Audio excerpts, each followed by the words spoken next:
একটা পাত্রের মধ্যে দুধ নিয়ে সেটা ভালো করে ফুটিয়ে নিতে হবে। তারপর সেই দুধের মধ্যে গুঁড়ো দুধ মেশাতে হবে। তারপর ওভেন বন্ধ করে দিতে হবে। আর একটা অন্য পাত্রে চিনি ও জল দিয়ে একটা মিশ্রণ বানাতে হবে, যেটা লালচে কালার চলে আসলেই সেই মিশ্রণটি দুধের মধ্যে দিয়ে দিতে হবে। দুধটা ভালো করে নাড়াচাড়া করার পর ঠান্ডা করে তার মধ্যে ফেটানো অল্প একটু দই দিয়ে আবারও ভালো করে মিশিয়ে নিতে হবে। তারপর পাত্রে ঢেলে যে কোনো গরম জায়গায় ঢাকা দিয়ে রাখতে হবে। যদি মাইক্রো ওভেনের মধ্যে রাখতে চান তাহলে মাইক্রো ওভেনটা প্রথমে 5 মিনিট প্রিহিট করে নিতে হবে।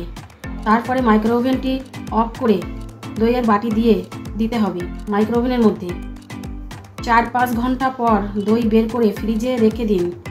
তারপর ঠান্ডা করে খেয়ে ভীষণ ভালো একদম দোকানের মতো মিষ্টি দই হবে।